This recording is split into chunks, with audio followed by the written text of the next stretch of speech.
Hello everyone, welcome to the lecture for the course Applied Thermodynamics. Today we are going to start a new chapter, that is air compressors, and in that we will see first about the reciprocating air compressors. In that, general aspects and classification we'll talk about it. Myself Sumit Bardia, Assistant Professor, Department of Mechanical Engineering, Sharad Institute of Technology, College of Engineering, Yadra. Today we will cover the following points like general aspects, classification, construction and working of reciprocating compressor, that is single stage, and we'll derive the equation for work by neglecting clearance, and again we derive for the equation of work with clearance value.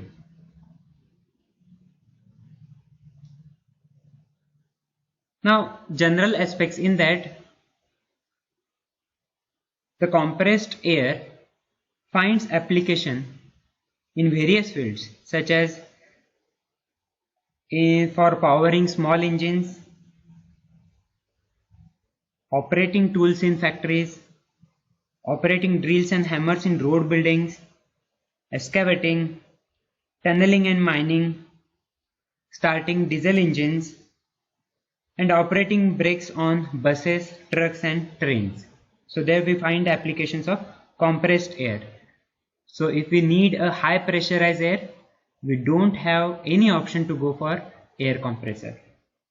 A large quantity of air at moderate pressure is used in smelting of various metals such as melting iron, in-blowing converters and cupola work. Also, large quantities of air are used in the air conditioning, drying and ventilation fields. In many of these cases, there is little resistance to the flow of air, and hence it does not have to be compressed. That is measurably decreased in the volume. For such cases, fans serves the purpose of moving the air to the desired location. In other cases, particularly in drying work, there is appreciable resistance to the flow of air, and a compressor of some sort is required to build up sufficient pressure to overcome the resistance of flow. Typically, the function of compressor is to take a definite quantity of fluid, that is air or gas, and deliver it to a required pressure. An air compressor takes in atmospheric air, compresses it and delivers the high pressure air to a storage vessel, from which it may be conveyed by the pipeline to wherever the supply of compressed air is required. Since the process of compressing the gas requires that work should be done upon it, it will be clear that a compressor must be driven by some form of prime mover. Here in the figure it is shown prime mover which drives the compressor. So we'll talk about the figure later. Now, whatever the energy received by the compressor from the prime mover, some will be absorbed in the work done against friction, some will be lost to a radiation, and any coolant which might be employed to cool the machine, and the rest will be maintained within the air itself. The prime mover converts only a fraction of the heat it receives from the source into work.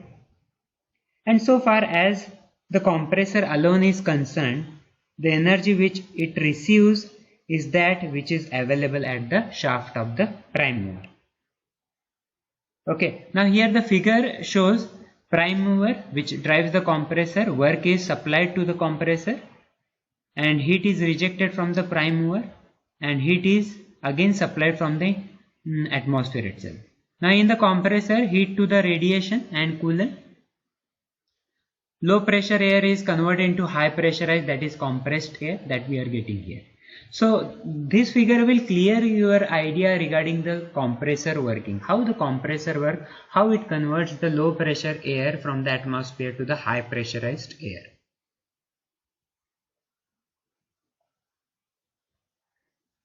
The next slide is about the classification of air compressor. Now, air and gas compressors are classified generally into two types, that is reciprocating compressors and rotary compressors. Now, according to the whether or not the process of compressing is carried out in one unit or in several similar units in the one machine, a compressor may be called as a single stage or multi-stage. Again, in case of reciprocating compressors, the air may be compressed in the cylinder on one side of the piston only, or use may be made of both piston faces. Such compressors are single acting and double acting respectively. Now one more category, that is centrifugal compressors, which are of the rotary type, may be a single or double entry, which means that the compressor is filled with either one or two air intakes according to whether it is of the former or latter type. When compression takes place in one or two units, so that time centrifugal compressor we can go for it. Air compressors may be classified in another manner, that is used to which they are put. For example, air pumps and exhausters are used to produce vacuum, their job being to remove air from the particular system to create a low pressure system. Now one more category, that is blowers and superchargers are also there, which are essentially air compressors, but the increase in pressure which they produce is very small, that is up to range up to 0.7 to 1.05 bar. A booster is an air or gas compressor which is employed to raise the pressure of air or gas which has already been compressed. It is where a slightly higher pressure is required or where a loss of pressure has occurred in a long delivery time. So there the booster is very much compatible to increase the pressure up to required one. Okay. So that is the classification, reciprocating rotary compressors, and centrifugal compressors are also having a wide application. Okay, so according to that we'll go through one by one. Now we will see about the reciprocating compressors. In that single stage reciprocating compressor figure, here it is shown. It consists of a piston. Here it is a piston which reciprocates in the cylinder driven through a connecting rod. This is a connecting rod, and crank mounted in the crankcase. They are inlet and delivery valves. Here delivery and inlet valves are there, are usually of the pressure differential type, meaning that they will operate as the result of the difference of pressures across the valve. Now the piston is moving down the cylinder, and any residual compressed air left in the cylinder after the previous compression will expand and will eventually reach a pressure slightly below intake pressure earlier in the stroke. This means that the pressure outside the inlet valve is now higher than on the inside, and hence the inlet valve will lift off its seat. A stop is provided here to limit its lift and to retain it in its valve seating. Thus a fresh charge of air will be aspirated into the cylinder for the remainder of the induction stroke. Okay, so from inlet valve the fresh charge will be entered into the cylinder. During this stroke the delivery valve remains closed. Since the compressed air on the outside of this valve is at much higher pressure than the induction stroke. So we know that the IC engine, how it works. Similarly, compressor is also a piston, cylinder, connecting rod is there. Piston is moving reciprocate inside the cylinder, and it will compress the air, and it will be delivered from the delivery valve at higher pressure. Now here the figure shows the piston is now moving upwards. In this figure, in the figure C, moving upwards. At the beginning of the upward stroke, a slight increase in the cylinder pressure will have closed the inlet valve. So here inlet valve is closed. Since both the inlet and delivery valves are now closed, the pressure of air will rapidly rise because it is now locked up in the cylinder. Eventually a pressure will be reached which is slightly in the excess of the compressed air pressure on the outside of the delivery valve, and hence the delivery valve will lift up. The compressed air is now delivered from the cylinder in the remainder of the stroke. Once again there is a stop on the delivery valve here to limit its lift and to retain it in its sitting. At the end of compression stroke, piston once again begins to move down the cylinder. The delivery valve closes, the inlet valve eventually opens, and cycle is repeated. Now air is locked up in the cylinder of a reciprocating compressor. Then the compression pressure for this type of compression can be very high. It is limited by the strength of the various parts of the compressor and the power of the driving motor. Also, it may be noted that there is an intermittent flow of air in the reciprocating air compressor.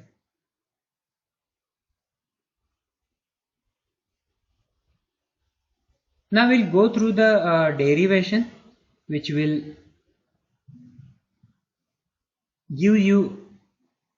give us the equation for work, neglecting clearance, and also with clearance volume.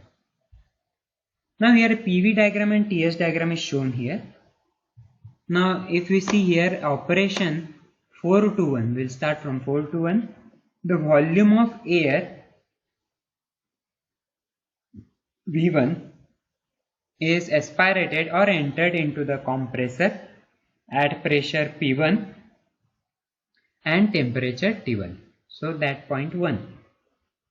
Now 1 to 2 here. Now air is compressed according to the law, that is PV raised to n equal to C. Here this is law, polytropic law. Volume decreases from V1 to V2. Here it is decreases.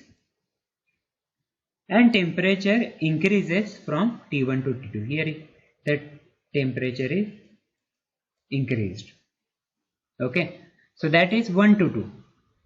Now 2 to 3 is compressed air of volume V2 and pressure P2 with temperature T2 delivered from the compressor to the application. Now during compression, due to its excess temperature above the surrounding, the air will lose some heat, thus neglecting the internal effect of friction, which is very small in case of a reciprocating compressor. The index N here is less than gamma, adiabatic index here. Now since work must be put into an air compressor to run it, every effort is made to reduce the amount of work input. So we are always think about the output work. Output should be more compared to input. Inspection of PV diagram shows that the frictionless adiabatic 1 to 2 dash here it is frictionless adiabatic, and that if compression were along the isothermal 1 to 2 dash, here it is frictionless adiabatic instead of polytropic 1 to 2, then the work done given by the area would be reduced, of course, and would then be minimum. Isothermal compression cannot be achieved in practice, but an attempt is made to approach the isothermal case by cooling the compressor, either by addition of cooling fins or water jacket to the compressor cylinder. For a reciprocating compressor, a comparison between the actual work done during compression and ideal isothermal work done is made by means of isothermal efficiency. Now what is isothermal efficiency? It is the ratio of isothermal work done to the actual work done. Isothermal work done to the actual work done. So thus the higher isothermal efficiency, the more nearly the actual compression approached the ideal isothermal compression.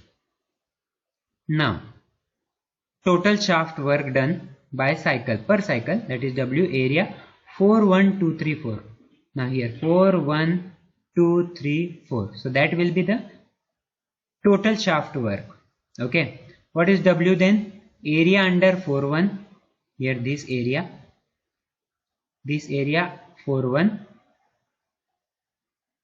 minus area under 1 2. Here total this work done 1 2 minus area under 2 3. So this area and this area, so that will be subtracted. Okay. Now area under 4 1, that is P1 V1. 1 2 is polytropic, that is P2 V2 minus P1 V1 divided by n minus 1 work for polytropic process minus P2 V2. So that is area under 2 to 3. Now by simplifying, here P1 V1 minus P2 V2 minus P2 V2 minus P1 V1 divided by n minus 1. Now we'll change the sign here plus, and we'll convert here P1 V1 minus P2 V2. So equation becomes 1 plus 1 upon n minus 1 P1 V1 minus P2 V2. So W equal to n upon n minus 1 P1 V1 minus P2 V2. Now this equation can be modified as n upon n minus 1 P1 V1 minus P1 V1 in bracket 1 minus P2 V2 by P1 V1. So we know that polytropic P1 V1 raised to n equal to P2 V2 raised to n. So from that we can find out the value of V2 by V1, that is P1 by P2 raised to 1 by n. Now substitute this value in the equation of W, that is work done, n upon n minus 1 P1 V1 1 minus P2 by P1 multiplied by P1 by P2 raised to 1 by n. Now we'll change the sign here. So P2 by P1, again P2 by P1 minus 1 upon n. So ultimately equation becomes 1 minus 1 upon n, and lastly the equation becomes n minus n upon n minus 1 P1 V1 1 minus P2 by P1 raised to n minus 1 upon n. Now the solution to this equation will always come out negative, because the work must be done on the compressor. Since only the magnitude of the work done is required, so the expression will often be written as W equal to n minus n upon n minus 1 P1 V1 P2 V2 raised P2 V2 P2 divided by P1 raised to n minus 1 upon n minus 1. So P1 V1 is nothing but MRT1, that we have substituted here MRT1, and if the air delivery temperature T2 is required, then the equation becomes T2 by T1 equal to P2 by P1 raised to n minus 1 upon n, that we are going to substitute here. So T1 multiplied by P2 by P1 raised to n minus 1 upon n, that is T2 equation. So that is, we are not here considered about the clearance volume. So that will give you the work done neglecting the clearance volume. Now next we will go through the equation for work with clearance volume.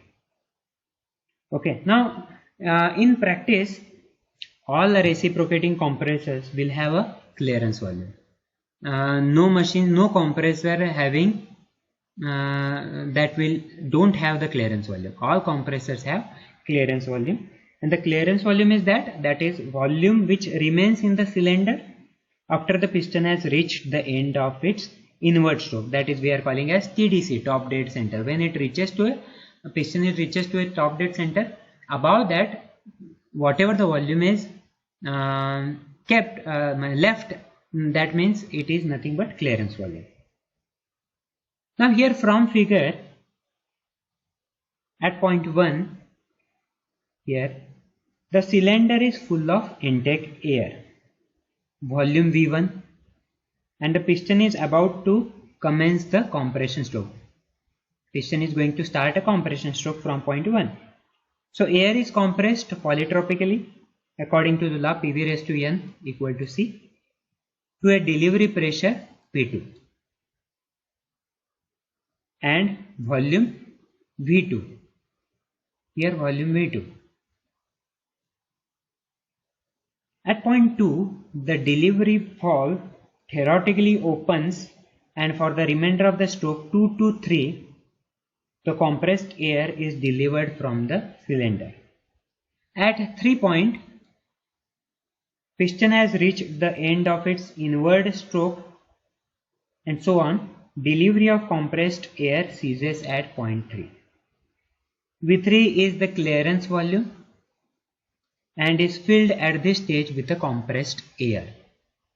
As the piston begins the intake stroke, this residual air will expand according to the polytropic law, and it is not until the pressure has reduced to intake pressure at point 4 that the inlet valve will begin to open here, thus permitting the intake of fresh charge of air.